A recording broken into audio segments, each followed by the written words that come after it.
Hay un juego que se juega en silencio, en cada sala de juntas, en cada cena familiar, en cada conversación aparentemente inocente entre amigos. Un juego sin tablero visible, sin reglas escritas, pero con consecuencias tan reales como el aire que respiras. Y la verdad más incómoda de todas es esta: los buenos pierden porque ni siquiera saben que están jugando. Imagina por un momento que pudieras ver a través de las máscaras, que cada sonrisa forzada se volviera transparente, que cada gesto calculado revelara su verdadera intención, que cada palabra amable mostrara el peso de lo que realmente se quiere decir. El mundo se transformaría ante tus ojos. Ya no verías personas, verías estrategas, actores, jugadores moviendo piezas invisibles en un tablero que existe solo en la mente.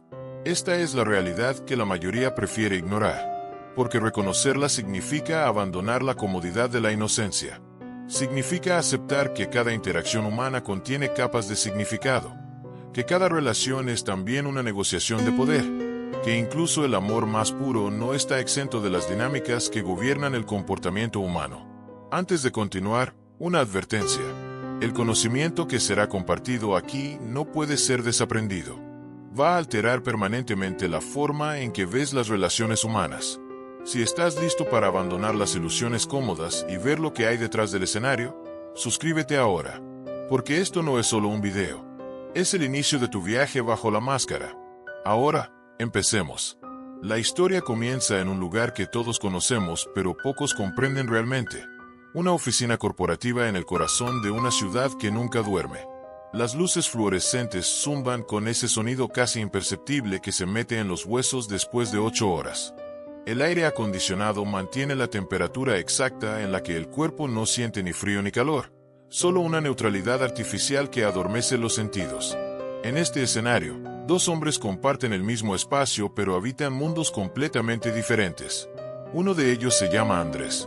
Tiene 32 años, una maestría en administración de empresas, y una creencia profunda en que el trabajo duro y la honestidad son suficientes para triunfar. Llega temprano cada mañana, se queda tarde cada noche, y cuando habla en las reuniones, sus palabras están llenas de datos, de análisis cuidadosos, de propuestas bien fundamentadas. Cree en el mérito, cree en la justicia, cree que el sistema, aunque imperfecto, eventualmente reconoce el valor. El otro hombre se llama Ricardo. Tiene la misma edad, la misma educación, pero una comprensión radicalmente distinta de cómo funciona el mundo. Ricardo llegó a la empresa 6 meses después que Andrés, pero ya está 2 niveles por encima en la jerarquía. No porque trabaje más horas, no porque sus ideas sean necesariamente mejores, sino porque entiende algo fundamental que Andrés ignora. En el juego del poder, la percepción es más importante que la realidad. Observa a Ricardo en una reunión matutina. La sala de conferencias tiene esas paredes de vidrio que prometen transparencia pero solo reflejan las ambiciones de quienes están dentro. Hay 8 personas sentadas alrededor de la mesa. El director general está en la cabecera, con esa expresión de cansancio perpetuo que tienen quienes cargan con demasiadas decisiones. Andrés presenta primero. Ha preparado una presentación de 43 diapositivas. Cada una está llena de información, de gráficos, de proyecciones financieras que demuestran, sin lugar a dudas, que su propuesta aumentaría la eficiencia del departamento en un 22%. Habla durante 25 minutos. Su voz es clara, profesional, pero hay algo en su tono que revela su necesidad de ser validado. Cada dato que menciona es como una ofrenda en un altar invisible, esperando que alguien reconozca el sacrificio de las noches sin dormir que invirtió en ese análisis. Cuando termina, hay un silencio breve. El director general asiente. Dice que es interesante, que lo van a considerar. Pero en sus ojos no hay ese brillo que indica verdadero interés. Solo cortesía profesional. Entonces Ricardo toma la palabra. No tiene presentación. Solo una servilleta con 3 puntos escritos a mano. Se levanta, camina hacia la ventana, y antes de hablar, deja que el silencio se extienda. 2 segundos. 3, 4. El tiempo suficiente para que todos en la sala dirijan su atención hacia él, para que se pregunten qué va a decir. Cuando finalmente habla, su voz es más baja que la de Andrés, lo que obliga a todos a inclinarse ligeramente hacia adelante para escuchar. No habla de datos, habla de una historia. Cuenta cómo el día anterior estaba en el elevador con un cliente importante, y ese cliente mencionó casualmente que estaba frustrado con la lentitud de los procesos. Ricardo hace una pausa, mira directamente al director general, y dice, imagina que ese cliente es solo uno de muchos que sienten lo mismo pero no lo dicen. Imagina el costo de esa frustración silenciosa. Luego presenta su idea, que en esencia es similar a la de Andrés, pero la enmarca de manera diferente. No habla de eficiencia, habla de rescatar relaciones, de demostrar que la empresa escucha, de transformar la experiencia del cliente. Cuando termina, el director general se inclina hacia adelante. Hay ese brillo en sus ojos. Dice que es exactamente el tipo de pensamiento estratégico que necesitan, que lo implementen de inmediato. Andrés siente como algo se contrae en su pecho, una mezcla de confusión y rabia que no puede expresar porque no sería profesional. Ricardo le sonríe al salir de la sala, una sonrisa amable, casi fraternal. Y en esa sonrisa, Andrés no ve la victoria calculada que realmente es. Esta escena se repite en 1000 variaciones cada día, en cada ciudad, en cada contexto donde los humanos compiten por recursos limitados, atención, reconocimiento, poder, amor. Y la pregunta que surge es inevitable. ¿Quién tiene razón? ¿Andrés, con su fe en el mérito y la sustancia? ¿O Ricardo, con su comprensión de que el juego se gana en la mente de los demás, no en la calidad objetiva de las ideas? La respuesta incómoda es que el juego no se trata de tener razón. Se trata de ganar. Y ganar requiere entender las reglas invisibles que gobiernan el comportamiento humano. Regla número 1. Las personas no toman decisiones basadas en lógica. Las toman basadas en emoción y luego usan la lógica para justificarlas. Andrés presentó datos. Ricardo presentó una narrativa que hizo sentir al director general como un líder visionario que protege las relaciones con los clientes. ¿Cuál crees que tiene más poder? Regla número 2. La atención es el recurso más escaso. En un mundo saturado de información, quien controla la atención controla el resultado. Andrés compitió con 43 diapositivas por la atención de personas que ya estaban pensando en sus próximas reuniones. Ricardo usó el silencio, la proximidad física y una historia memorable. Creó un momento que no podía ser ignorado. Regla número 3. El poder no se toma, se otorga. Y se otorga a quienes hacen sentir poderosos a los que ya tienen poder. Andrés presentó una solución que lo hacía ver inteligente a él. Ricardo presentó una solución que hacía ver visionario al director general. ¿A quién crees que va a promover? Pero aquí es donde la historia se vuelve más compleja, más humana, más dolorosa. Porque Ricardo no es un villano de caricatura. No se frota las manos en la oscuridad planeando cómo destruir a los buenos. De hecho, si le preguntaras, te diría que él también es bueno, que simplemente entiende cómo funciona el mundo, que no inventó las reglas, solo aprendió a jugar con ellas. Y tiene razón, las reglas existían mucho antes que él. Están codificadas en la estructura misma de cómo los humanos organizamos el poder desde que vivíamos en tribus de 150 personas. El líder no era necesariamente el más fuerte o el más inteligente. Era el que mejor entendía las dinámicas sociales, el que sabía formar alianzas, el que podía leer las emociones de los demás y responder de manera que generara lealtad. Ricardo creció en una familia donde las palabras tenían múltiples significados, donde un sí podía significar no, dependiendo del tono, donde aprendió desde niño a leer las microexpresiones en el rostro de su padre para saber si era seguro pedir algo o mejor quedarse callado. Su madre era maestra en el arte de la influencia indirecta. Nunca pedía las cosas directamente. Creaba situaciones donde los demás llegaban a las conclusiones que ella quería, sintiendo que habían sido sus propias ideas. Un día, cuando Ricardo tenía 11 años, quería un videojuego nuevo.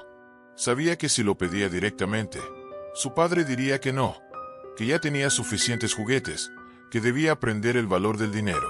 Entonces hizo algo diferente. Durante 2 semanas, cada vez que su padre llegaba cansado del trabajo, Ricardo le preguntaba sobre su día. Escuchaba con atención genuina. Hacía preguntas que demostraban que recordaba conversaciones anteriores. Lentamente, casi imperceptiblemente, la relación entre ellos se volvió más cálida. Una tarde, mientras veían televisión juntos, apareció un comercial del videojuego. Ricardo no dijo nada. Solo observó la pantalla con interés. Su padre notó su mirada y preguntó si le gustaba. Ricardo respondió con honestidad: sí, pero entiendo que es caro. Su padre sonrió, puso una mano en su hombro y dijo: has sido muy maduro últimamente. Creo que te lo mereces. Ricardo sintió una mezcla de alegría y algo más complejo. Una comprensión incipiente de que había descubierto algo poderoso, algo que funcionaba mejor que la demanda directa. Esa lección se grabó en su mente como un algoritmo. No manipuló a su padre con malicia. Genuinamente disfrutó esas conversaciones, pero también aprendió que las relaciones humanas tienen una arquitectura invisible, que la reciprocidad es una fuerza poderosa, que cuando hace sentir bien a alguien, esa persona busca maneras de corresponderte. No porque sea mala, porque es humana. Andrés, por otro lado, creció en un ambiente diferente. Su padre era ingeniero, un hombre de principios rígidos que creía que el mundo debía funcionar de cierta manera, que si hacías bien tu trabajo, serías recompensado, que la honestidad era no solo una virtud moral, sino también una estrategia práctica, que los atajos eventualmente se cobran su precio. Andrés internalizó esas lecciones como verdades absolutas, y durante mucho tiempo, parecían funcionar. En la escuela, sus buenas calificaciones le ganaron becas. En la universidad, su dedicación le consiguió pasantías. Pero en el mundo corporativo, donde las reglas son más ambiguas y el éxito depende tanto de la política como del desempeño, sus estrategias comenzaron a fallar de maneras que no podía comprender. Cada vez que Ricardo recibía un ascenso o reconocimiento, Andrés sentía una mezcla de emociones que lo avergonzaban. Envidia, sí, pero también algo más profundo, una sensación de injusticia cósmica, como si el universo estuviera rompiendo un contrato implícito. Él trabajaba más horas, sus análisis eran más rigurosos, sus intenciones eran más puras. ¿Por qué entonces Ricardo avanzaba mientras él permanecía estancado? La respuesta que Andrés se daba a sí mismo era que Ricardo era un manipulador, que usaba trucos baratos, que su éxito era superficial y eventualmente se revelaría como el fraude que era. Esta narrativa le permitía mantener su identidad intacta. Él era el bueno, Ricardo era el malo, y en las historias que nos cuentan desde niños, los buenos siempre ganan al final. Pero la realidad no es una historia con moraleja clara. Es un sistema complejo donde diferentes estrategias producen diferentes resultados, y el juicio moral que aplicamos a esas estrategias a menudo dice más sobre nosotros que sobre su efectividad. Considera esta escena. Es viernes por la tarde. La mayoría de la oficina ya se ha ido. Andrés está en su cubículo, terminando un reporte que no es urgente pero que quiere tener listo para el lunes. La luz de su pantalla ilumina su rostro en la penumbra. Hay una satisfacción silenciosa en completar el trabajo bien hecho, incluso si nadie lo ve. Ricardo pasa por ahí, camino a la salida. Se detiene, observa a Andrés, y siente algo parecido a la lástima. No la lástima condescendiente del que se cree superior, sino algo más complejo. Una tristeza genuina por alguien que está jugando un juego diferente y perdiendo sin entender por qué. Se acerca al cubículo. Oye, dice, ¿tienes planes para esta noche? Andrés levanta la vista, sorprendido. No realmente, responde. Ricardo sonríe. Hay un evento de networking en el centro. Varios directores de otras empresas van a estar ahí. ¿Quieres venir? Andrés siente una resistencia inmediata. Los eventos de networking le parecen superficiales. Conversaciones vacías con personas que solo quieren algo de ti. Prefiere quedarse, terminar su trabajo, tal vez ir al gimnasio después. Pero hay algo en la expresión de Ricardo, una apertura genuina, que lo hace dudar. Está bien, dice finalmente. Dame 10 minutos para terminar esto. Ricardo asiente, pero mientras espera, observa la pantalla de Andrés. El reporte es impecable. Los datos están organizados con una claridad que él mismo no podría lograr. Y en ese momento, Ricardo siente algo que rara vez experimenta: respeto genuino. Andrés tiene un talento real, una capacidad de análisis que es valiosa. El problema no es que le falte habilidad, es que no sabe cómo hacer que otros vean ese valor. En el evento, el contraste entre ambos se vuelve aún más evidente. El lugar es un bar elegante con iluminación tenue y música de jazz en vivo. Hay quizás 50 personas, todas vestidas en ese estilo de casual elegante que requiere más esfuerzo del que aparenta. Andrés se siente inmediatamente fuera de lugar. No sabe cómo iniciar conversaciones con extraños. No entiende el propósito de hablar de trivialidades cuando podrían estar discutiendo ideas sustanciales. Ricardo, en cambio, se mueve por el espacio como si fuera su hábitat natural. No porque sea extrovertido por naturaleza, sino porque entiende la estructura de estas interacciones. Sabe que los primeros 30 segundos de una conversación determinan todo lo demás. Sabe que las personas recuerdan cómo las hiciste sentir, no lo que dijiste. Sabe que el objetivo no es impresionar, sino conectar. Observa cómo se acerca a una mujer que está sola junto a la barra. No empieza hablando de sí mismo. Empieza con una observación sobre la música. El pianista es excepcional, dice. Hay algo en la forma en que toca que hace que incluso las canciones conocidas suenen nuevas. La mujer sonríe, claramente aliviada de tener una conversación que no empieza con la pregunta obligatoria de ¿a qué te dedicas? Hablan de música durante 5 minutos. Luego ella pregunta qué hace él. Ricardo responde brevemente. Luego voltea la pregunta. Resulta que ella es directora de innovación en una empresa de tecnología. Exactamente el tipo de contacto que podría ser valioso. Pero Ricardo no saca inmediatamente su tarjeta de presentación. No menciona que su empresa podría beneficiarse de trabajar juntos. En cambio, hace preguntas genuinas sobre los desafíos que ella enfrenta. Escucha con atención real. Y cuando finalmente intercambian información de contacto, se siente natural, no forzado, como el inicio de una amistad que casualmente también podría tener valor profesional. Andrés observa todo esto desde la distancia.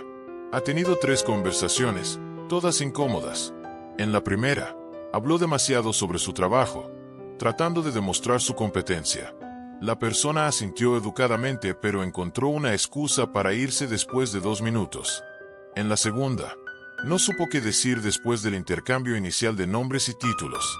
El silencio se volvió incómodo hasta que ambos murmuraron algo sobre conseguir otra bebida. En la tercera, intentó imitar el estilo de Ricardo, pero se sintió falso, como si estuviera actuando mal en una obra de teatro. Se siente exhausto. No físicamente, sino emocionalmente. Hay algo agotador en estar en un espacio donde no entiendes las reglas, donde cada interacción se siente como un examen que estás reprobando sin saber por qué. Ricardo lo nota y se acerca. ¿Cómo va?, pregunta. Andrés considera mentir, decir que bien, pero algo en la expresión de Ricardo lo hace ser honesto. No es lo mío, admite. Me siento como un impostor aquí. Ricardo asiente, sin juicio. Entiendo, dice, pero déjame preguntarte algo. ¿Por qué crees que estamos aquí? Andrés piensa por un momento. Para hacer contactos, supongo. Para conocer gente que pueda ser útil profesionalmente. Ricardo sonríe. Esa es una respuesta. Pero hay otra forma de verlo. Estamos aquí porque los humanos somos animales sociales. Nuestros cerebros están diseñados para formar conexiones. Y en el contexto profesional, esas conexiones determinan oportunidades. No porque sea corrupto o injusto. Porque la confianza es el activo más valioso en cualquier transacción, y la confianza se construye a través de la interacción humana. Andrés escucha, pero hay resistencia en su postura. Suena a que estás justificando un sistema donde no importa qué tan bueno seas en tu trabajo, sino que tan bueno seas manipulando personas. La palabra manipulación cuelga en el aire entre ellos. Ricardo no se ofende. En cambio, hace una pregunta. ¿Qué es manipulación para ti?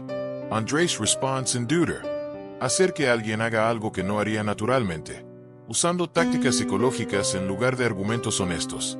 Ricardo age lentamente. Interesante definición. Pero entonces, ¿qué es persuasión? ¿Qué es liderazgo? ¿Qué es incluso el amor romántico? Donde nos presentamos de la mejor manera posible, ocultando nuestros defectos hasta que la otra persona ya está emocionalmente invertida.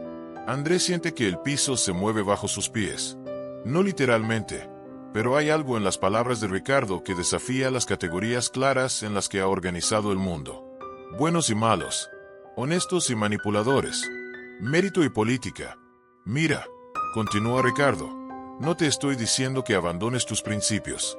Te estoy diciendo que reconozcas la realidad. Cada interacción humana es un intercambio de influencia. Cuando presentas datos en una reunión, estás tratando de influir en la decisión de otros. Cuando escribes un correo electrónico, eliges palabras que crees que tendrán cierto efecto. La pregunta no es si influyes, es si lo haces conscientemente o inconscientemente, y si lo haces de manera efectiva o inefectiva.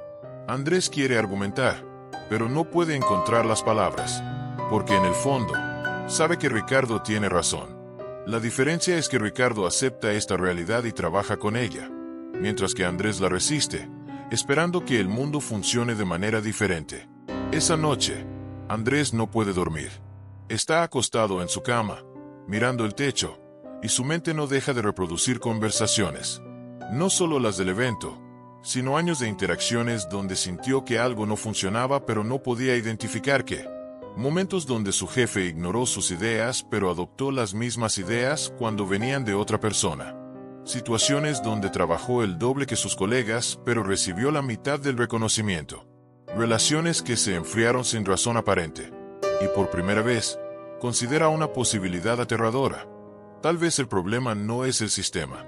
Tal vez el problema es que él no entiende el sistema. Que ha estado jugando ajedrez mientras todos los demás juegan póker.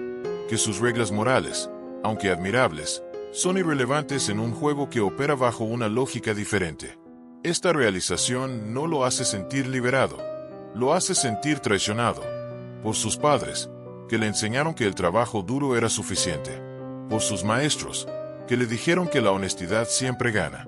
Por todas las historias que consumió donde el héroe triunfa por su pureza de corazón, no por su astucia estratégica. Pero hay algo más profundo que la traición.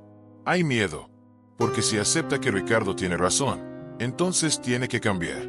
Y cambiar significa abandonar la identidad que ha construido cuidadosamente durante 32 años.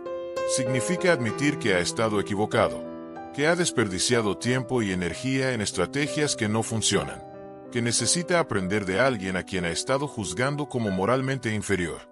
El lunes por la mañana, Andrés llega a la oficina con una decisión. Va a observar. Va a estudiar a Ricardo como si fuera un fenómeno científico. Va a identificar exactamente qué hace diferente y por qué funciona. No para convertirse en él, se dice a sí mismo, sino para entender el juego lo suficientemente bien como para decidir conscientemente si quiere jugarlo. Durante las siguientes semanas, Andrés se convierte en un antropólogo de su propio entorno. Nota cosas que antes ignoraba. Como Ricardo siempre llega a las reuniones exactamente 3 minutos antes, no demasiado temprano para parecer ansioso, no tarde para parecer irrespetuoso. Como cuando habla, hace contacto visual con cada persona en la sala, no solo con quien tiene más poder. Como sus correos electrónicos son breves pero cálidos, terminando siempre con algo personal que demuestra que recuerda detalles sobre la vida de las personas. Pero lo más revelador es lo que Ricardo no hace. No habla mal de nadie, ni siquiera de sus competidores. No se queja, incluso cuando tiene razones legítimas. No corrige a las personas públicamente, incluso cuando están equivocadas. En cambio, encuentra maneras de hacer que otros lleguen a las conclusiones correctas sintiéndose inteligentes por haberlo hecho. Andrés empieza a experimentar. En una reunión, en lugar de presentar su idea directamente, hace una pregunta que guía a otros hacia esa idea. Funciona. El director general adopta la sugerencia, y aunque Andrés no recibe crédito explícito, nota que después de la reunión, el director lo busca para agradecerle por su contribución. Es un reconocimiento privado, no público, pero hay algo en la mirada del director que sugiere que está siendo visto de manera diferente. En otra ocasión, un colega comete un error en un análisis. El viejo Andrés habría señalado el error en un correo electrónico grupal, con datos que demostraran la equivocación. El nuevo Andrés se acerca al colega en privado, menciona que notó algo que podría necesitar revisión y ofrece ayuda para corregirlo. El colega, en lugar de ponerse defensivo, se muestra agradecido. 2 semanas después, ese mismo colega recomienda a Andrés para liderar un proyecto importante. Lentamente, casi imperceptiblemente, las cosas empiezan a cambiar. No dramaticamente, no de la noche a la mañana, pero hay un cambio en cómo las personas responden a él, en cómo es incluido en conversaciones, en cómo sus ideas son recibidas. Y con este cambio viene una crisis existencial, porque Andrés se da cuenta de que está funcionando, que estas tácticas, estas estrategias que antes consideraba manipulación, están produciendo resultados. Y no puede decidir si eso lo hace sentir empoderado o corrupto. Una tarde, después de una reunión particularmente exitosa donde usó varias de las técnicas que aprendió de Ricardo, se encuentra solo en el baño de la oficina. Se mira en el espejo y no reconoce completamente a la persona que ve. Hay algo diferente en sus ojos, una calculación que no estaba ahí antes, una conciencia de estar actuando, incluso cuando la actuación produce resultados genuinos. Se pregunta, ¿en qué momento la adaptación estratégica se convierte en pérdida de autenticidad? ¿Dónde está la línea entre ser efectivo y ser falso? ¿Y por qué esa línea se siente tan borrosa? Ricardo entra al baño en ese momento. Nota la expresión de Andrés. Con esa intuición que lo caracteriza, entiende que algo está pasando. Se lava las manos en silencio, pero antes de irse, dice algo que Andrés no esperaba. Sé lo que está sintiendo. Yo también pasé por eso. Andrés lo mira, sorprendido. ¿De verdad? Ricardo Agent. Cuando tenía 25 años, trabajaba en una empresa diferente. Había un tipo ahí. Se llamaba Mauricio. Era como tú. Brillante, trabajador, honesto hasta el punto de ser ingenuo. Y yo era como soy ahora. Entendía el juego. Jugaba bien. Y lo dejé atrás sin pensarlo 2 veces. Hace una pausa. Y hay algo en su expresión que Andrés nunca ha visto antes. Vulnerabilidad. Un día, Mauricio renunció. No consiguió otro trabajo. Solo renunció porque estaba agotado de sentir que nada de lo que hacía importaba. Antes de irse, vino a mi oficina. No para confrontarme. Solo para decirme que esperaba que mi éxito valiera lo que costó. No entendí qué quería decir en ese momento. Pero esa noche, fui a casa y me di cuenta de que no tenía amigos reales. Tenía contactos, aliados, personas que me debían favores. Pero nadie con quien pudiera ser completamente honesto. Nadie que me conociera más allá de la máscara. Ricardo se apoya contra el lavabo, y por primera vez, Andrés lo ve no como un competidor o un maestro, sino como un ser humano complejo navegando sus propias contradicciones. No te estoy diciendo que no aprendas estas habilidades, continúa Ricardo. Son valiosas, son necesarias, pero no pierdas lo que te hace diferente. Esa capacidad de hacer trabajo genuinamente bueno. Esa integridad que hace que las personas confíen en ti una vez que te conocen. El truco no es elegir entre ser bueno en el trabajo y ser bueno en el juego. Es encontrar la manera de ser ambos. Andrés siente algo aflojarse en su pecho. Una tensión que no sabía que estaba cargando. ¿Es posible? Pregunta. ¿Realmente puede ser ambos? Ricardo sonríe, pero es una sonrisa triste. No lo sé. Todavía estoy tratando de averiguarlo. Esta conversación marca un punto de inflexión, no solo para Andrés, sino para ambos, porque revela algo fundamental sobre la naturaleza del poder y la manipulación. No son fuerzas externas que algunas personas malignas usan contra víctimas inocentes. Son dinámicas inherentes a todas las relaciones humanas, y cada persona debe decidir cómo navegar esa realidad. Los meses siguientes traen cambios sutiles pero significativos. Andrés continúa desarrollando sus habilidades sociales, pero con una conciencia diferente.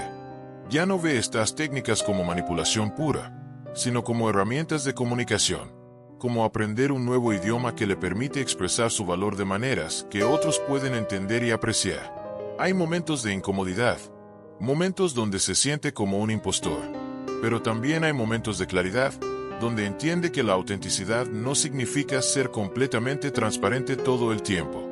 Significa ser honesto sobre tus intenciones mientras reconoces que toda comunicación requiere traducción, adaptación, estrategia. Ricardo, por su parte, empieza a valorar más la sustancia que Andrés representa. Se da cuenta de que su éxito, aunque real, está construido sobre una base frágil, que las relaciones basadas puramente en utilidad estratégica son vacías, que necesita algo más profundo para sentirse completo.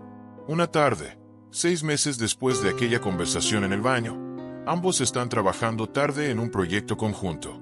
Es un proyecto importante, uno que podría definir el futuro de ambos en la empresa. Han estado colaborando durante semanas, y algo ha cambiado en su dinámica. Ya no son competidores. Tampoco son exactamente amigos. Son algo más complejo. Aliados que se respetan mutuamente, que entienden las fortalezas y debilidades del otro, que han aprendido a complementarse. Andrés está revisando los números finales cuando nota un error. No es un error de Ricardo, sino del equipo de finanzas. Pero es el tipo de error que, si no se corrige, podría hacer que toda la propuesta se vea mal. El viejo Andrés habría señalado el error inmediatamente, sin considerar las implicaciones políticas. El Andrés que intentaba ser como Ricardo habría calculado cómo usar esta información estratégicamente. Pero el Andrés de ahora hace algo diferente. Se acerca a Ricardo y le muestra el error. Tenemos un problema, dice, y luego, juntos, encuentran una manera de corregirlo sin hacer que el equipo de finanzas quede mal. Presentan la corrección como una optimización adicional, no como un error encontrado. El equipo de finanzas se muestra agradecido. La propuesta se fortalece. Y ambos, Andrés y Ricardo, sienten algo que ninguno esperaba. Satisfacción genuina en trabajar juntos hacia un objetivo común. Cuando la propuesta es aprobada, el director general los felicita a ambos. Menciona específicamente cómo su colaboración representa el tipo de trabajo en equipo que quiere ver en toda la organización. Después de la reunión, mientras caminan de regreso a sus oficinas, Ricardo dice algo que sorprende a Andrés. «Sabes, he estado pensando en lo que dijiste hace meses, sobre manipulación versus honestidad. Y creo que ambos estábamos equivocados». Andrés lo mira, intrigado. ¿A qué te refieres? Ricardo se detiene, buscando las palabras correctas. Pensábamos que era una elección binaria. O eres honesto y pierdes, o eres estratégico y ganas pero pierdes tu alma. Pero lo que hemos estado haciendo estos meses es algo diferente. Es ser estratégico sobre cómo comunicar verdades. Es usar la comprensión del comportamiento humano no para engañar, sino para conectar más efectivamente. Andrés agent lentamente. Es como la diferencia entre mentir y tener tacto, entre ocultar la verdad y presentarla de manera que pueda ser escuchada. Exacto, dice Ricardo. Y esa diferencia es todo. Pero la historia no termina con esta revelación reconfortante, porque la realidad es más compleja que cualquier lección simple. Unas semanas después, surge una situación que pone a prueba esta nueva filosofía. La empresa está considerando una reestructuración. Hay rumores de que varios departamentos serán fusionados y que algunos puestos serán eliminados. Andrés y Ricardo están en posiciones relativamente seguras, pero muchos de sus colegas no. Hay miedo en el aire, ese tipo de miedo que hace que las personas actúen de maneras desesperadas. Un colega, alguien con quien Andrés ha trabajado durante años, viene a él en privado. Ha escuchado que Andrés tiene buena relación con el director general. Le pide que interceda por él, que mencione su buen trabajo, que lo ayude a mantener su posición. Es una petición razonable. El colega es competente, trabajador, tiene una familia que mantener. Andrés quiere ayudar, pero también sabe algo que el colega no sabe. Su departamento definitivamente será fusionado, y su posición específica será eliminada. No porque sea malo en su trabajo, sino porque la estructura organizacional está cambiando. Interceder por él no cambiaría nada, solo retrasaría lo inevitable. La pregunta que enfrenta Andrés es, ¿qué hace? Le dice la verdad al colega, sabiendo que esa información es confidencial y que revelarlo podría costarle su propia posición.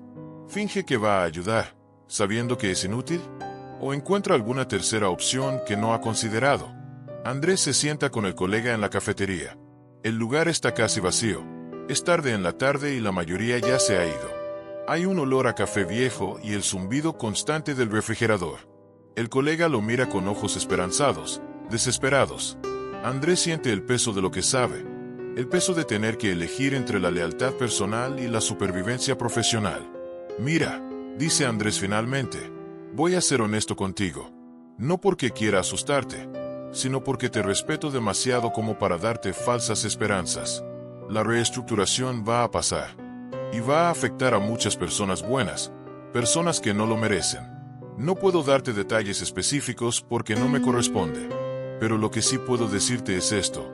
Si yo estuviera en una posición incierta, estaría actualizando mi currículum y activando mi red de contactos ahora, no después de que se anuncie algo oficial. El colega lo mira, procesando las palabras. Hay un momento de silencio donde Andrés puede ver el miedo transformarse en comprensión, y luego en algo parecido a la gratitud. No le dio información confidencial explícita, pero le dio suficiente para que pudiera prepararse. No le mintió, pero tampoco violó su posición de confianza. Gracias, dice el colega finalmente. Por ser honesto, la mayoría de las personas me habrían dado palmaditas en la espalda y me habrían dicho que todo estaría bien. Andrés asiente, sintiendo una mezcla de alivio y culpa. Hizo lo correcto, cree, pero lo correcto no se siente completamente bien, porque sabe que incluso esta advertencia velada podría no ser suficiente, que su colega podría perder su trabajo de todas formas, que a veces, no importa qué tan estratégico seas, no importa qué tan honesto seas, las fuerzas más grandes que tú determinan el resultado. Esa noche, Andrés le cuenta a Ricardo sobre la conversación. Están en un bar cerca de la oficina, uno de esos lugares donde los profesionales van a descomprimir después de días difíciles.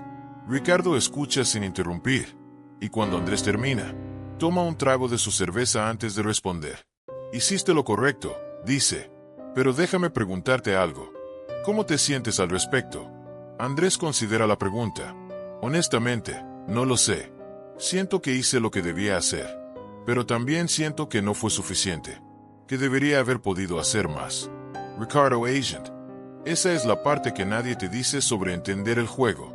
Que incluso cuando juegas bien, incluso cuando haces las elecciones correctas, no siempre puedes controlar el resultado. Y eso es lo más difícil de aceptar. Que el poder tiene límites. Que la estrategia tiene límites. Que a veces, simplemente estás en un sistema más grande que tú, y lo mejor que puedes hacer es navegar con integridad. Andrés mira su propia bebida, viendo cómo la luz se refleja en el líquido ámbar. Entonces, ¿de qué sirve? Si al final no podemos controlar los resultados, ¿por qué molestarse en entender el juego? Ricardo sonríe, pero es una sonrisa pensativa, porque la alternativa es peor. Es ser completamente reactivo, completamente a merced de fuerzas que no entiendes. Al menos cuando entiendes el juego, tienes agencia. Puedes tomar decisiones informadas. Puedes elegir tus batallas. Puedes decidir qué tipo de jugador quieres ser. Hace una pausa, y luego agrega algo que suena como si lo hubiera estado pensando durante mucho tiempo. Sabes, cuando era más joven, pensaba que el objetivo era ganar, acumular poder, subir la escalera, ser el que toma las decisiones. Pero ahora me doy cuenta de que eso es solo una parte. El verdadero juego es más profundo. Es sobre quién quieres ser mientras juegas. Es sobre si puedes dormir por las noches. Es sobre si las personas en tu vida te conocen realmente o solo conocen la versión estratégica de ti. Andrés siente algo resonar en esas palabras. Una verdad que ha estado evitando. Porque él también ha estado tan enfocado en aprender las reglas, en volverse más efectivo, que no se ha detenido a preguntarse qué está sacrificando en el proceso. Tengo una confesión, dice Andrés. Últimamente, cuando hablo con mi novia, me encuentro calculando mis palabras, pensando en cómo enmarcar las cosas para evitar conflictos. Y funciona. Tenemos menos peleas, pero también siento que hay menos realidad, como si estuviera aplicando técnicas de gestión de stakeholders a la persona que se supone que me conoce mejor. Ricardo lo mira con una expresión que mezcla comprensión y preocupación. Eso es peligroso, porque las relaciones íntimas no pueden funcionar con las mismas reglas que las relaciones profesionales. Necesitan vulnerabilidad real. Necesitan que a veces seas ineficiente, que a veces digas la cosa equivocada, que a veces seas completamente tú sin filtros estratégicos. Pero eso va en contra de todo lo que hemos estado hablando, dice Andrés. Sobre ser consciente de cómo te comunicas, sobre entender el impacto de tus palabras. No, dice Ricardo. Va en contra de una interpretación superficial de lo que hemos estado hablando. La verdadera maestría no es aplicar las mismas técnicas en todos los contextos. Es saber cuándo aplicarlas y cuándo no. Es tener la sabiduría para distinguir entre una negociación profesional y una conversación íntima. Entre un momento que requiere estrategia y un momento que requiere autenticidad cruda. Andrés se queda en silencio, procesando esto, y se da cuenta de algo fundamental. El conocimiento del juego no es el problema. El problema es cuando el juego se convierte en tu única forma de relacionarte con el mundo. Cuando la máscara se vuelve tan cómoda que olvidas cómo quitártela. Los días siguientes son de introspección profunda para Andrés. Empieza a notar cuando está siendo estratégico y cuando está siendo genuino. Y descubre algo inquietante. La línea se ha vuelto tan borrosa que a veces ni él mismo puede distinguir. Hay momentos donde no sabe si está sintiendo algo realmente o si está actuando como cree que debería sentir. Una noche, su novia le pregunta qué le pasa. «Has estado distante», dice, «como si estuvieras aquí, pero no realmente aquí». Andrés siente el impulso inmediato de dar una respuesta tranquilizadora, de enmarcar la situación de manera que evite preocuparla, pero se detiene, respira, y decide hacer algo que no ha hecho en meses, ser completamente honesto sin calcular el impacto. «Tienes razón», dice, «he estado distante, y la razón es que he estado aprendiendo a ser más efectivo en el trabajo, a entender cómo funcionan las dinámicas de poder, y en el proceso, creo que he empezado a aplicar esas mismas técnicas contigo. Y me asusta, porque no quiero que nuestra relación sea una negociación. No quiero que cada conversación sea estratégica, pero tampoco sé cómo apagar esa parte de mi cerebro que ahora está siempre analizando, siempre calculando». Su novia lo mira durante un largo momento. Hay algo en su expresión que Andrés no puede leer completamente. Finalmente, ella dice, «Gracias por decirme eso. Y sí, lo he notado. Pero lo que más me asusta no es que hayas cambiado. Es que parecías no darte cuenta de que habías cambiado». Esas palabras golpean a Andrés con una fuerza inesperada, porque revelan algo que él había estado evitando, que el mayor peligro de entender el juego no es convertirte en un manipulador consciente. Es convertirte en alguien que manipula sin darse cuenta. Es que las técnicas se vuelvan tan automáticas que dejas de elegir cuándo usarlas. Esa conversación marca otro punto de inflexión. Andrés se da cuenta de que necesita algo más que habilidades sociales y comprensión estratégica. Necesita sabiduría. Necesita discernimiento. Necesita la capacidad de navegar entre diferentes modos de ser, dependiendo del contexto y de lo que la situación realmente requiere. Empieza a practicar algo que llama conciencia contextual. Antes de cada interacción importante, se pregunta, ¿qué requiere este momento? ¿Estrategia o autenticidad? ¿Influencia o vulnerabilidad? ¿Protección o apertura? Y descubre que la mayoría de las veces, la respuesta no es una u otra, sino una mezcla cuidadosa de ambas. En el trabajo, continúa siendo estratégico, pero ahora lo hace con plena conciencia. Sabe cuándo está enmarcando una idea para máximo impacto. Sabe cuándo está usando el silencio para crear tensión productiva. Sabe cuándo está construyendo alianzas. Y porque lo hace conscientemente, puede también elegir momentos para no hacerlo. Momentos para ser directo, incluso si es menos efectivo. Momentos para admitir que no sabe algo, incluso si lo hace parecer menos competente. Momentos para ser vulnerable, incluso si lo pone en desventaja. Con su novia, practica lo opuesto. Practica desactivar el modo estratégico. Practica decir cosas sin editarlas primero. Practica estar en desacuerdo sin calcular cómo minimizar el conflicto. Y descubre algo sorprendente. La relación se vuelve más profunda. Hay más fricción, sí, pero también hay más realidad. Más conexión genuina. Ricardo nota el cambio en Andrés. Una tarde, después de una reunión donde Andrés manejó una situación difícil con una mezcla impresionante de tacto y honestidad, Ricardo lo detiene en el pasillo. «Lo estás entendiendo», dice. «El verdadero juego». Andrés lo mira, curioso. «¿A qué te refieres?» Ricardo sonríe. «Durante meses, te he visto aprender las técnicas. Cómo leer una sala, cómo enmarcar ideas, cómo construir influencia. Y eres bueno en eso ahora. Pero lo que acabo de ver ahí dentro fue algo más. Fue sabiduría. Supiste exactamente cuándo ser diplomático y cuándo ser directo. Cuándo proteger el ego de alguien y cuándo desafiar una idea mala. Eso no se puede enseñar. Eso solo viene de entender que las reglas son herramientas, no leyes absolutas». Andrés siente una mezcla de orgullo y humildad. «Gracias. Pero honestamente, todavía siento que estoy improvisando. Que cada situación es diferente y nunca estoy completamente seguro de estar haciendo lo correcto». «Eso es exactamente lo que quiero decir», dice Ricardo. «La gente que es peligrosa La gente que realmente manipula en el sentido negativo son los que piensan que tienen todas las respuestas, que hay una fórmula que funciona siempre. Pero la realidad es más compleja. Cada persona es diferente. Cada contexto es único. La verdadera habilidad es mantener esa incertidumbre, esa humildad, mientras sigues tomando decisiones informadas. Esta conversación lleva a Andrés a una reflexión más profunda sobre la naturaleza del poder y la ética. Se da cuenta de que el problema nunca fue el conocimiento en sí. El problema es cómo se usa ese conocimiento. Y más importante, es la intención detrás de su uso. Hay una diferencia fundamental entre usar la comprensión del comportamiento humano para explotar a las personas y usarla para comunicarte más efectivamente. Entre manipular para beneficio propio a expensas de otros e influir para crear resultados mutuamente beneficiosos.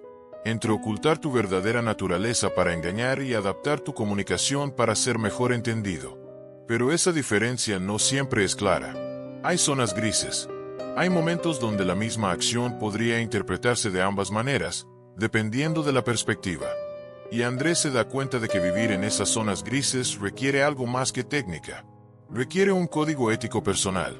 Requiere líneas que no cruzarás, incluso cuando cruzarlas sería ventajoso. Empieza a desarrollar su propio código. Reglas personales que guían cómo usa su comprensión del comportamiento humano. Nunca mentir, aunque enmarcar la verdad estratégicamente está bien. Nunca explotar las inseguridades de alguien para ganar ventaja. Nunca construir tu éxito sobre el fracaso innecesario de otros. Siempre buscar soluciones donde todos ganen cuando sea posible. Y cuando no sea posible, ser honesto sobre el costo. Estas reglas no lo hacen perfecto. Hay momentos donde las rompe, donde la presión o la tentación son demasiado grandes. Pero tenerlas le da un punto de referencia, una manera de evaluarse a sí mismo, una forma de distinguir entre ser efectivo y ser corrupto. La reestructuración finalmente se anuncia. Es tan mala como Andrés temía. 32 personas pierden sus trabajos, incluyendo el colega que vino a él buscando ayuda. Pero ese colega, gracias a la advertencia velada de Andrés, ya había estado buscando activamente y consigue una nueva posición en otra empresa antes de que se haga el anuncio oficial. Cuando se despide, le agradece a Andrés, no solo por la advertencia, sino por respetarlo lo suficiente como para ser honesto. Andrés y Ricardo sobreviven la reestructuración. De hecho, ambos reciben promociones. Son reconocidos como el tipo de líderes que la empresa necesita, estratégicos pero éticos, efectivos pero humanos. Pero el éxito se siente diferente de lo que Andrés imaginaba años atrás. No hay una sensación de triunfo puro. Hay satisfacción, sí, pero también está teñida de melancolía. Porque entiende ahora que cada victoria en este juego viene con un costo. Que 32 personas perdieron sus empleos para que la empresa pudiera ser más eficiente. Que su promoción significa que alguien más no la obtuvo. Que el juego, incluso cuando lo juegas bien, incluso cuando lo juegas éticamente, todavía produce perdedores. Una noche, varios meses después de la reestructuración, Andrés y Ricardo están en la azotea del edificio de oficinas. Es tarde, pasadas las 10, y la ciudad se extiende debajo de ellos como un circuito de luces.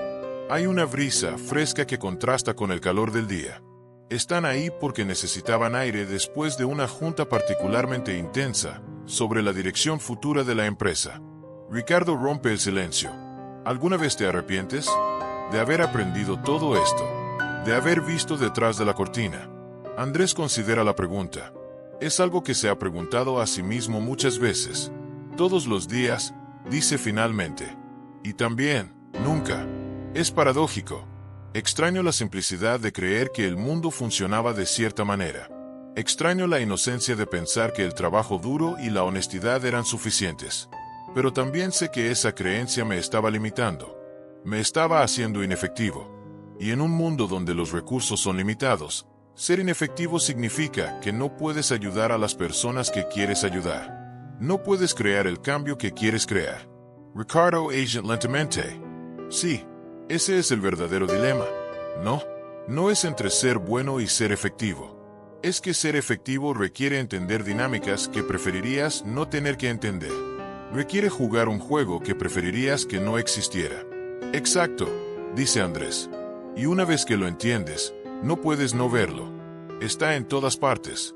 En cada interacción. En cada relación. Incluso en las cosas que pensabas que eran puras. Hay un silencio contemplativo. Luego Ricardo dice algo que ha estado pensando durante mucho tiempo. ¿Sabes? He estado reflexionando sobre Mauricio. El tipo que mencioné. El que renunció hace años. Durante mucho tiempo. Pensé que él era el ingenuo y yo era el realista. Que él no entendía cómo funcionaba el mundo y por eso perdió. Pero ahora me pregunto si tal vez él entendía algo que yo no entendía. ¿Qué quieres decir?, pregunta Andrés. Ricardo busca las palabras. Tal vez él entendía que hay diferentes formas de ganar. Que el juego corporativo es solo un juego entre muchos. Y que puedes elegir no jugarlo. Puedes elegir valorar otras cosas. Paz mental. Integridad sin compromiso. Relaciones sin cálculo. Tal vez él no perdió. Tal vez simplemente estaba jugando un juego diferente. Andrés siente algo moverse en su pecho. Una emoción que no puede nombrar completamente. Porque esa idea desafía todo lo que ha estado asumiendo. Ha estado operando bajo la premisa de que entender el juego y jugarlo bien es la única opción racional. Pero ¿qué si no lo es? ¿Qué si hay sabiduría en elegir no jugar ciertos juegos? Incluso si eso significa renunciar a ciertas formas de éxito. Pero tú no renunciarías, dice Andrés. Ni yo tampoco. Entonces, ¿qué significa eso sobre nosotros? Ricardo sonríe, pero es una sonrisa triste. Significa que hemos elegido este juego. Por las razones que sean, ambición, curiosidad, necesidad de probar algo, hemos decidido que vale la pena. Pero esa elección viene con responsabilidad. La responsabilidad de jugar de manera que podamos vivir con nosotros mismos. De no convertirnos en los monstruos que el juego puede crear si no tienes cuidado. Andrés piensa en esto. En todas las personas que ha visto corromperse por el poder. Que empezaron con buenas intenciones pero lentamente, imperceptiblemente, cruzaron líneas que juraron nunca cruzar. Que se dijeron a sí mismos que era solo esta vez, solo esta excepción, solo hasta que lograran cierto objetivo. Y luego miraron atrás y no reconocieron a la persona en la que se habían convertido. ¿Cómo evitamos eso?, pregunta. ¿Cómo nos aseguramos de no convertirnos en eso? Ricardo se queda en silencio por un largo momento. Luego dice, honestamente, no estoy seguro de que puedas asegurarte. Creo que es algo con lo que tienes que lidiar constantemente. Tienes que seguir cuestionándote.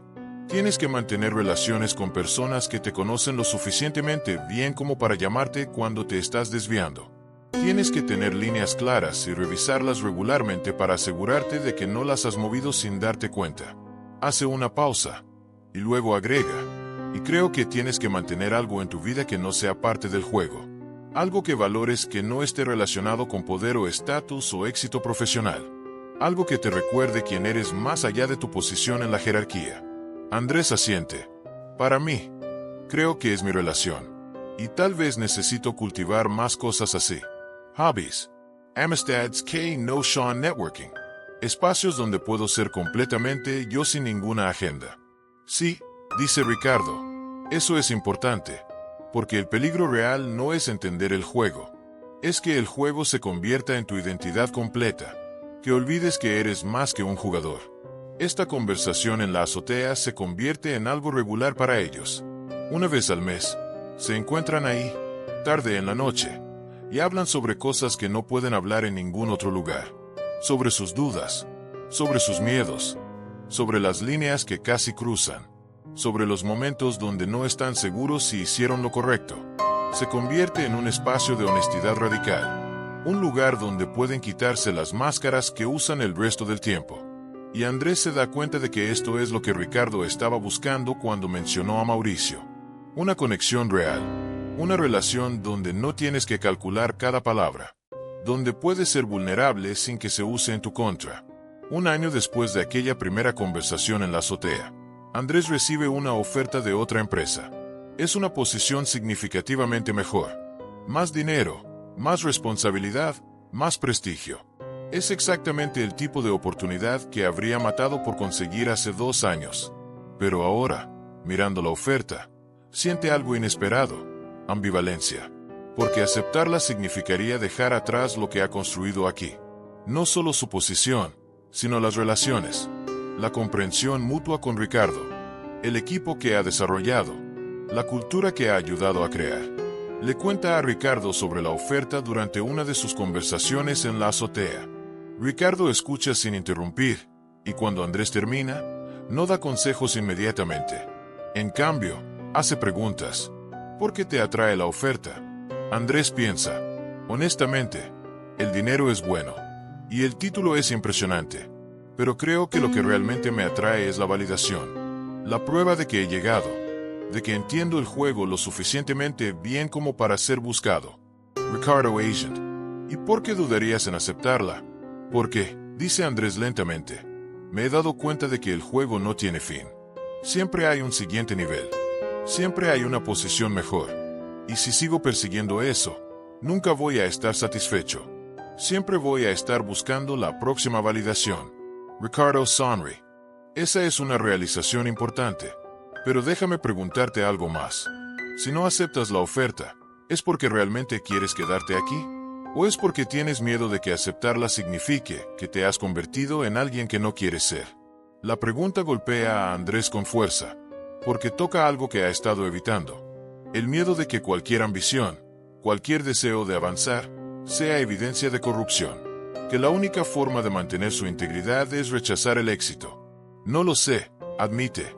Y creo que esa es la respuesta honesta. No sé si estoy siendo sabio o si estoy siendo cobarde. No sé si estoy eligiendo lo que realmente quiero o si estoy reaccionando contra lo que temo convertirme. Ricardo Agent. Entonces tal vez la pregunta no es si aceptas o no. Tal vez la pregunta es, ¿qué tipo de persona quieres ser en esa nueva posición?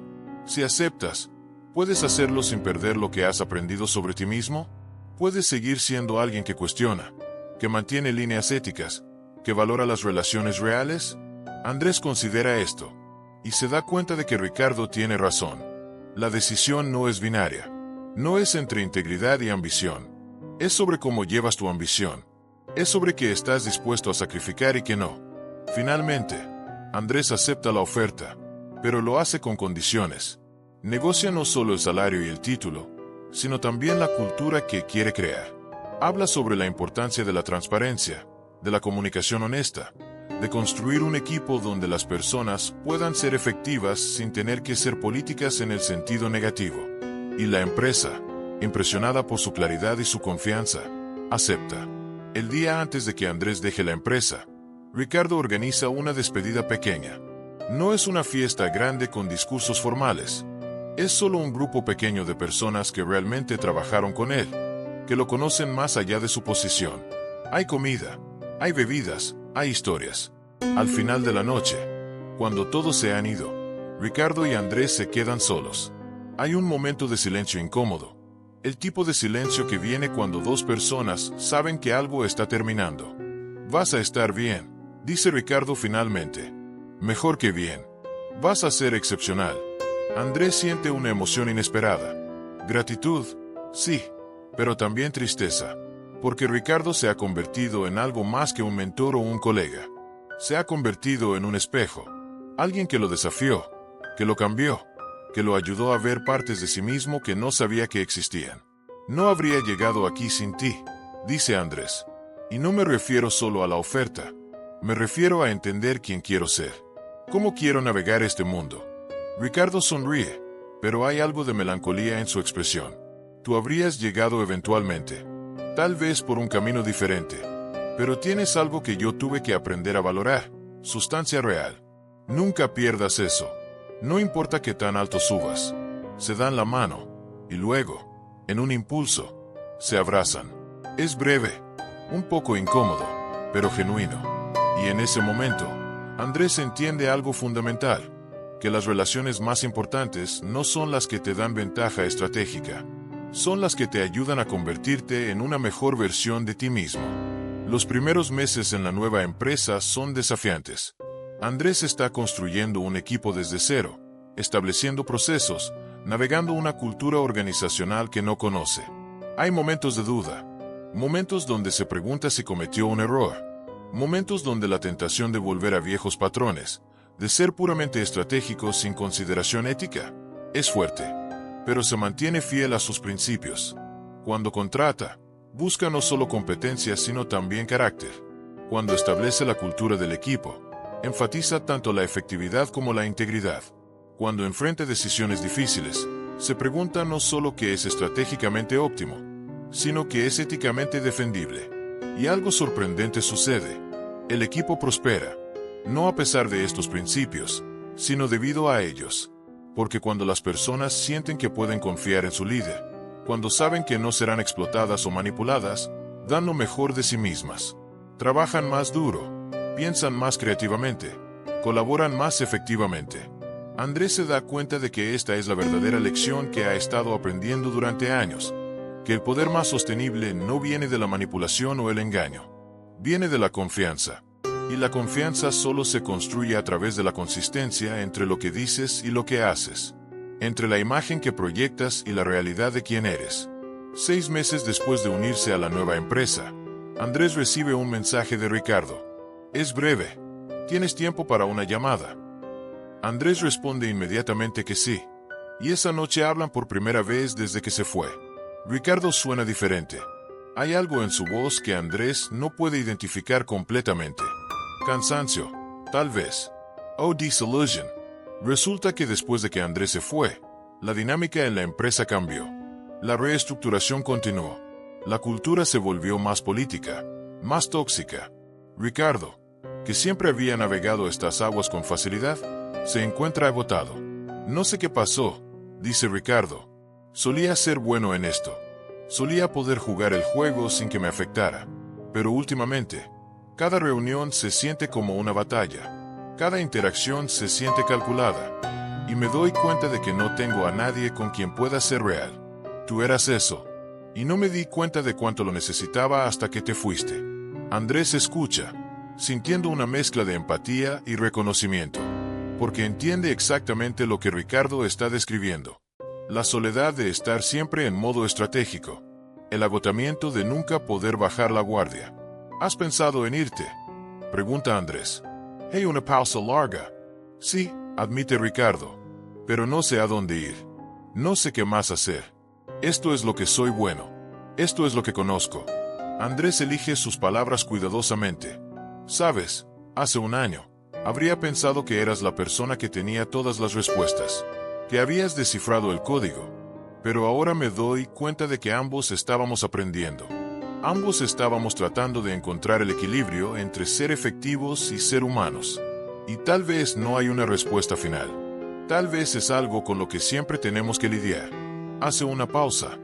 Y luego agrega. Pero si estás preguntando mi opinión, creo que necesitas encontrar un lugar donde puedas hacer ambas cosas. Donde puedas usar tus habilidades sin tener que sacrificar tu humanidad. Y si ese lugar no existe, tal vez necesitas crearlo. Ricardo se ríe, pero es una risa sin humor. ¿Cómo tú hiciste? Como estoy intentando hacer, corrige Andrés. No lo he descifrado. Todavía cometo errores. Todavía hay días donde no estoy seguro si estoy siendo un líder o un manipulador. Pero al menos estoy en un lugar donde puedo intentarlo. Donde puedo experimentar con ser diferente. Esa conversación planta una semilla. 3 meses después, Ricardo renuncia a su empresa. No tiene otro trabajo alineado. Solo sabe que necesita un cambio. Necesita espacio para reconsiderar quién es más allá de su habilidad para navegar la política corporativa. Toma 6 meses sabáticos. Viaja. Lee. Pasa tiempo con su familia. Relaciones que había descuidado durante años de enfoque intenso en su carrera. Y lentamente, empieza a reconectarse con partes de sí mismo que había enterrado. Intereses que abandonó porque no eran útiles profesionalmente. Relaciones que dejó marchitar porque no ofrecían ventaja estratégica. Aspectos de su personalidad que suprimió porque no encajaban con la imagen que necesitaba proyectar. Cuando finalmente está listo para volver al trabajo, contacta a Andrés. Hay una posición abierta en el equipo de Andrés. No es tan senior como la posición que Ricardo dejó. De hecho, técnicamente sería un paso atrás en términos de jerarquía. Pero Ricardo la quiere. Porque quiere estar en un lugar donde pueda intentar ser diferente. Donde pueda usar sus habilidades de manera que se alinee con sus valores. Andrés lo contrata sin dudarlo. Y juntos, empiezan a construir algo diferente. Un equipo. Y eventualmente una cultura. donde la efectividad y la ética no son opuestos, donde entender el comportamiento humano se usa para comunicar mejor, no para explotar, donde el poder se ejerce con responsabilidad, no solo con astucia. No es perfecto. Hay conflictos. Hay momentos donde las presiones externas los empujan hacia compromisos que no quieren hacer. Hay personas en la organización más amplia que ven su enfoque como ingenuo, como una desventaja competitiva. Pero lentamente, los resultados hablan por sí mismos. El equipo supera consistentemente sus objetivos. La rotación es baja. La innovación es alta. Y otros líderes empiezan a preguntar qué están haciendo diferente. Lo que están haciendo diferente es simple en teoría pero difícil en práctica. Están tratando de jugar el juego sin perder su humanidad. Están usando su comprensión del poder y la influencia, pero con conciencia y restricción. Están siendo estratégicos, pero no a expensas de la verdad. Están construyendo su éxito, pero no sobre el sufrimiento innecesario de otros. 2 años después de que Ricardo se uniera al equipo, Andrés es promovido nuevamente, esta vez a vicepresidente. Es una posición con influencia real sobre la dirección de toda la empresa. Y con esa influencia viene una decisión importante. La empresa está considerando una adquisición. Otra compañía más pequeña que tiene tecnología valiosa pero está luchando financieramente. Los números tienen sentido. La adquisición fortalecería significativamente la posición competitiva de la empresa. Pero Andrés sabe algo que no está en los reportes financieros. La adquisición probablemente resultaría en el despido de la mayoría de los empleados de la otra compañía. Sus habilidades se superpondrían con las que ya existen. Syrian Redundance. En una reunión del comité ejecutivo, Andrés es uno de los que debe votar sobre si proceder. Todos los demás ejecutivos están a favor. Los argumentos son convincentes. Es una oportunidad estratégica. Es lo que cualquier empresa racional haría. El mercado lo espera.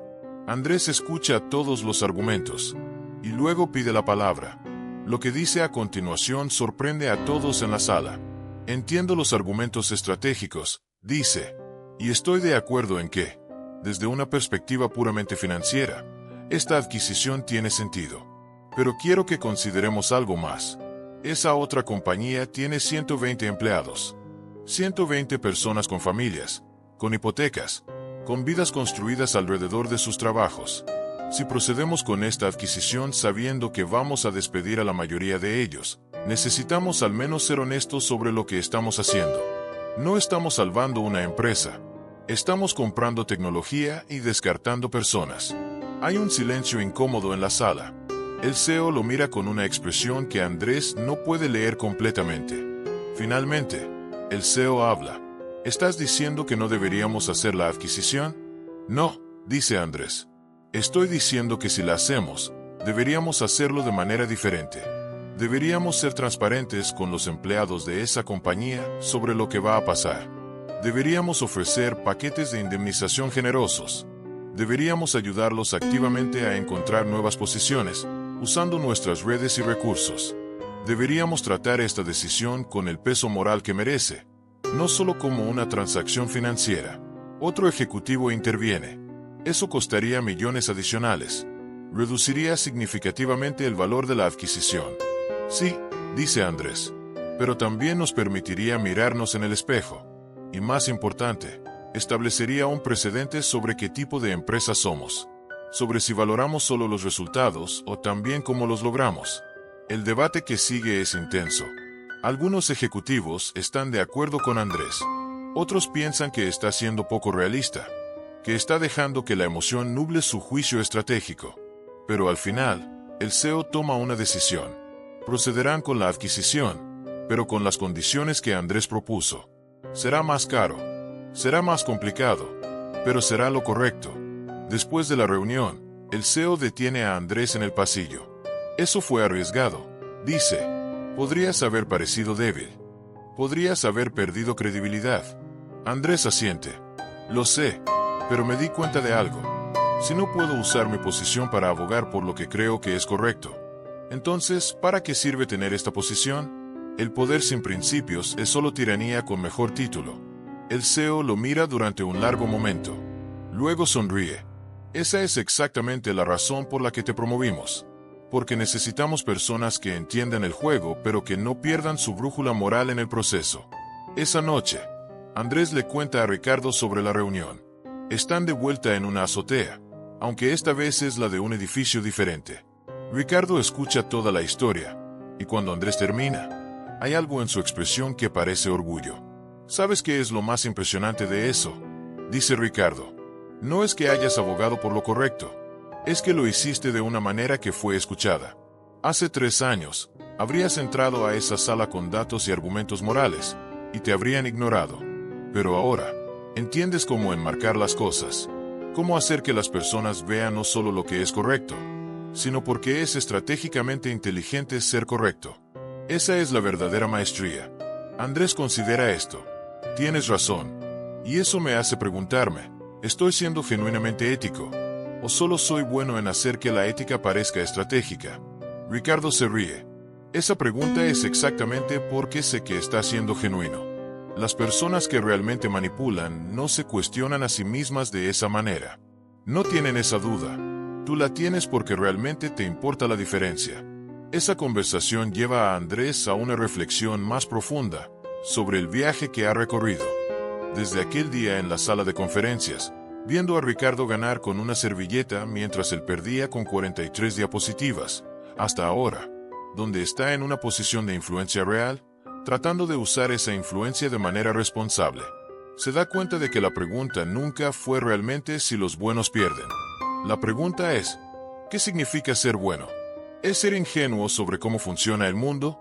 ¿O es entender cómo funciona el mundo y elegir conscientemente cómo quieres operar dentro de él? Andrés ha llegado a creer que la verdadera bondad no es ignorancia. Es sabiduría combinada con compasión. Es entender el juego lo suficientemente bien como para jugarlo efectivamente, pero tener la integridad para establecer límites sobre cómo lo juegas. Es reconocer que el poder es real, que la influencia es real, que la política es real, y luego decidir usar esas realidades de manera que puedas vivir contigo mismo. Los buenos no pierden porque no entienden el juego. Pierden porque se niegan a aprender las reglas, operando bajo la ilusión de que la pureza de intención es suficiente. Pero una vez que aprenden las reglas, una vez que entienden el juego, tienen una elección. Pueden convertirse en jugadores sin escrúpulos, usando su conocimiento para explotar. O pueden convertirse en algo más raro y más valioso. Jugadores conscientes que usan su comprensión para crear resultados que son tanto efectivos como éticos. 5 años después de aquella primera reunión que cambió todo, Andrés es ahora CEO de la empresa. Ricardo es su director de operaciones. Juntos, han transformado la cultura organizacional. No es perfecta. Todavía hay política. Todavía hay conflictos. Todavía hay momentos donde tienen que tomar decisiones difíciles que lastiman a personas. Pero hay una diferencia fundamental. Hay transparencia sobre las decisiones. Hay honestidad sobre los trade-offs. Hay un reconocimiento de que el éxito empresarial no tiene que venir a expensas de la humanidad, que puede ser estratégico sin ser despiadado, que puedes entender el comportamiento humano sin explotarlo. Un día, un joven empleado viene a la oficina de Andrés. Se parece mucho a cómo Andrés era años atrás. Brillante, trabajador, pero frustrado. Siente que su trabajo no está siendo reconocido, que otros que son menos competentes pero más políticos están avanzando mientras él se queda atrás. Andrés lo escucha con una mezcla de nostalgia y comprensión. Ve su yo más joven en este empleado, y tiene que decidir qué decirle. Le dice que el mundo es injusto y que tiene que aceptarlo. ¿Le enseña las técnicas de influencia que él aprendió? ¿O le dice algo diferente? Finalmente, Andrés habla. Voy a ser honesto contigo, dice. Tienes razón en que el trabajo duro y la competencia no son suficientes. Hay dinámicas de poder, hay política, hay aspectos del éxito profesional que no tienen nada que ver con qué tan bueno eres en tu trabajo técnico. Y puedes elegir ignorar eso y seguir frustrado. O puedes elegir entenderlo. El empleado lo mira con una mezcla de esperanza y escepticismo. ¿Me estás diciendo que tengo que convertirme en un político? ¿Que tengo que manipular personas? No, dice Andrés. Te estoy diciendo que tienes que entender cómo funciona la comunicación humana, cómo las personas toman decisiones, cómo se construye la confianza, cómo se ejerce la influencia. Y luego tienes que decidir cómo quieres usar ese entendimiento. Puedes usarlo para explotar, o puedes usarlo para ser más efectivo en crear el cambio que quieres ver. Hace una pausa, eligiendo sus siguientes palabras cuidadosamente. La diferencia entre manipulación y liderazgo no está en las técnicas. Está en la intención y en los límites que estableces. Un manipulador usa su comprensión del comportamiento humano para beneficio propio a expensas de otros. Un líder la usa para crear resultados que benefician a todos. Un manipulador no tiene líneas que no cruzará. Un líder tiene principios que guían cómo usa su poder. El empleado procesa esto. ¿Y cómo sé en cuál me estoy convirtiendo? Andrés sonríe. Por la pregunta que acabas de hacer. Por el hecho de que te importa la diferencia. Y por seguir cuestionándote. Incluso cuando tienes éxito. Especialmente cuando tienes éxito. Esa conversación se convierte en el inicio de un programa de mentoría que Andrés establece en la empresa. No es un programa sobre habilidades técnicas. Es un programa sobre navegación ética del poder. Sobre cómo ser efectivo sin perder tu humanidad. Sobre cómo entender el juego sin dejar que el juego te defina. Y lentamente, la cultura que Andrés y Ricardo han estado construyendo empieza a replicarse. Otros líderes en la industria notan lo que están haciendo. Algunos lo critican como poco realista. Otros lo estudian, tratando de entender cómo han logrado ser tanto exitosos como éticos en un mundo que a menudo parece requerir elegir uno u otro. Andrés es invitado a dar una charla en una conferencia de liderazgo. Es la primera vez que habla públicamente sobre su filosofía. Está nervioso. No porque no sepa qué decir, sino porque sabe que lo que va a decir desafiará las creencias de muchas personas en la audiencia. Sube al escenario. Hay quizás 500 personas en la sala. Líderes empresariales, ejecutivos, emprendedores. Personas que han dedicado sus vidas a entender cómo tener éxito en el mundo corporativo. Andrés empieza con una pregunta.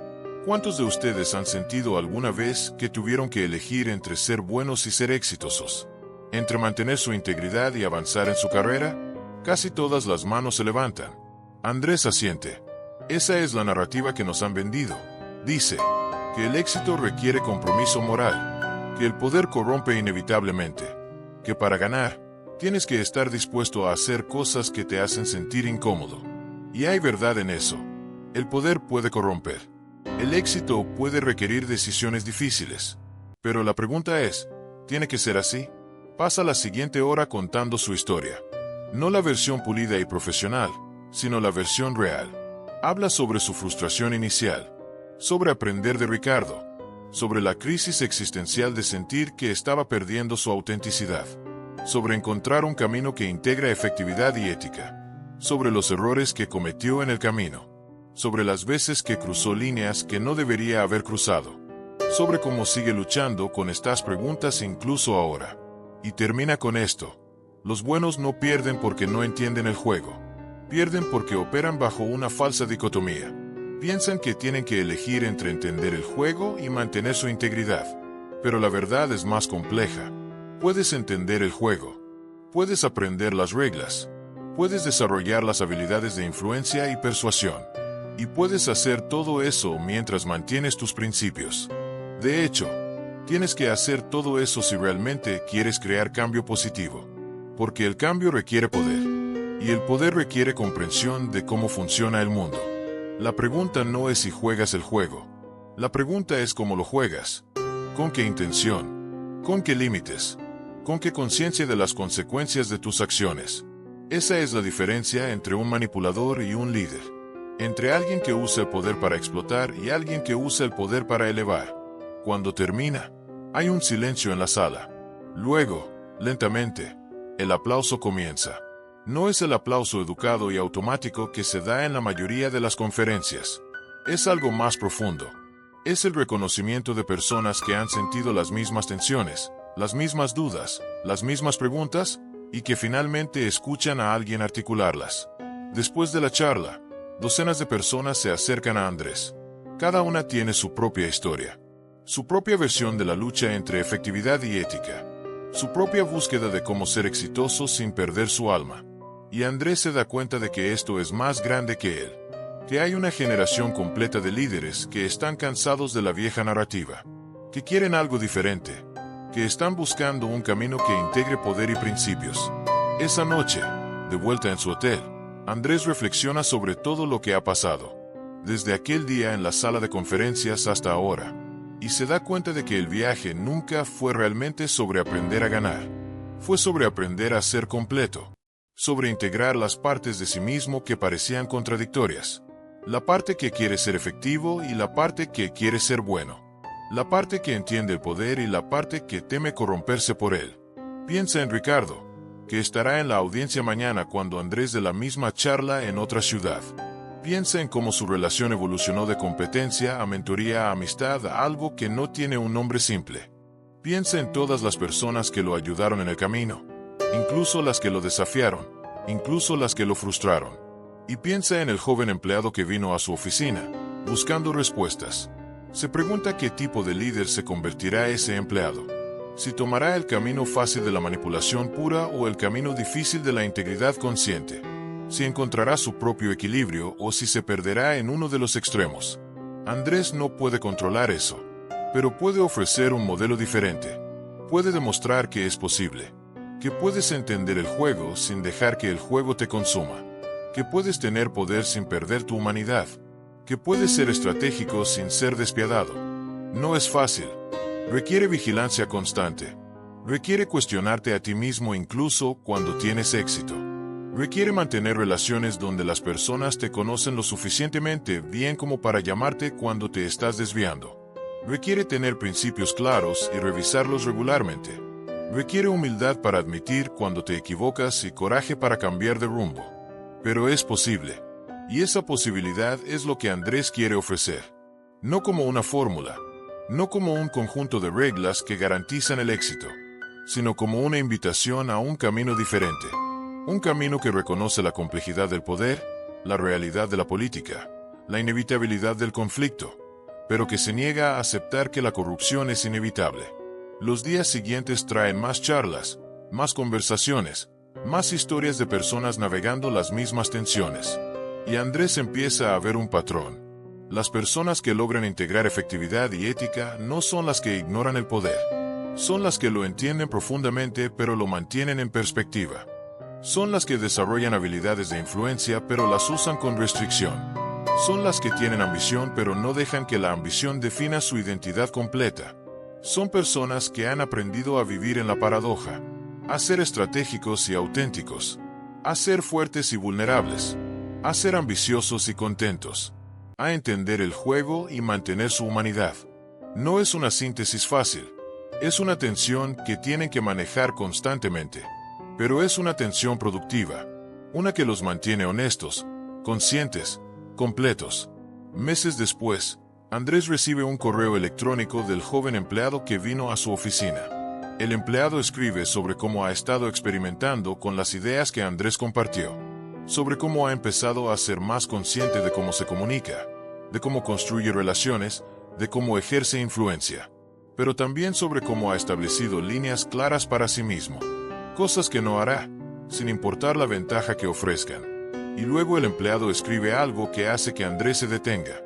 Dice: solía pensar que el éxito significaba llegar a la cima. Ahora me doy cuenta de que el verdadero éxito es poder mirarte en el espejo en el camino hacia arriba. Es poder dormir por las noches. Es poder ser conocido realmente por las personas que amas. Es tener poder pero no dejar que el poder te tenga a ti. Andrés lee esas palabras varias veces y se da cuenta de que eso es exactamente lo que ha estado tratando de articular durante años. Que el juego no es el problema. El problema es cuando el juego se convierte en tu identidad completa. Cuando olvidas que eres más que un jugador. Cuando el éxito en el juego se convierte en tu única medida de valor. La verdadera maestría no es ganar el juego. Es jugar el juego sin dejar que el juego te juegue a ti. Es mantener tu humanidad mientras navegas las realidades del poder. Es ser efectivo sin ser explotador. Es tener influencia sin perder integridad. Es entender que cada interacción humana contiene dinámicas de poder, pero elegir conscientemente cómo quieres navegar esas dinámicas. Andrés comparte el correo electrónico con Ricardo. Están en su reunión mensual en la azotea, una tradición que han mantenido incluso ahora que trabajan juntos todos los días, porque necesitan ese espacio. Ese lugar donde pueden quitarse las máscaras que usan el resto del tiempo. Donde pueden ser completamente honestos sobre sus dudas, sus miedos, sus errores. Ricardo lee el correo y sonríe. Está entendiendo, dice, más rápido de lo que nosotros lo hicimos. Andrés asiente. Tal vez porque le dimos un mapa. No un mapa completo, pero al menos algo que le muestra que hay un camino. Que no tiene que elegir entre ser bueno y ser efectivo. Ricardo se queda en silencio por un momento, mirando la ciudad debajo de ellos. Las luces se extienden hasta el horizonte, cada una representando una vida, una historia, una persona navegando sus propias versiones de estas preguntas. ¿Sabes qué es lo más irónico?, dice Ricardo finalmente. Pasamos años aprendiendo a jugar el juego, y ahora estamos pasando años enseñando a otros a jugar el juego de manera diferente. Estamos tratando de cambiar las reglas desde dentro. Andrés considera esto. ¿Crees que es posible? ¿Realmente cambiar cómo se juega el juego? Ricardo se encoge de hombros. No lo sé, pero creo que tenemos que intentarlo, porque la alternativa es aceptar que el poder siempre corrompe, que el éxito siempre requiere compromiso moral, que no hay manera de ser tanto efectivo como ético.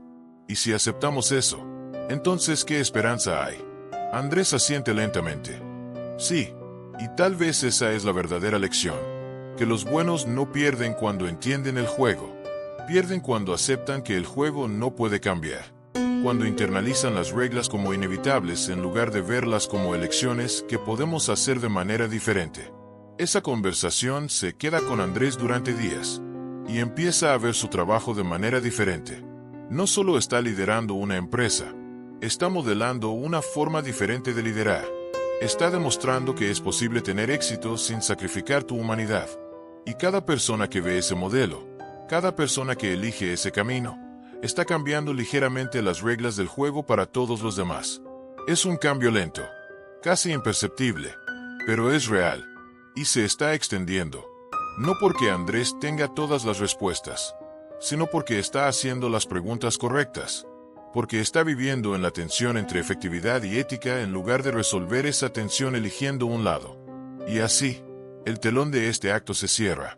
Pero el espectáculo continúa, dentro de cada uno de nosotros, en el silencio de nuestros pensamientos.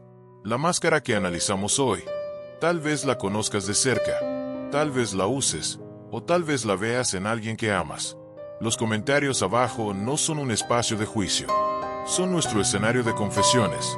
Un lugar seguro para los observadores. Usa ese espacio para compartir tu historia.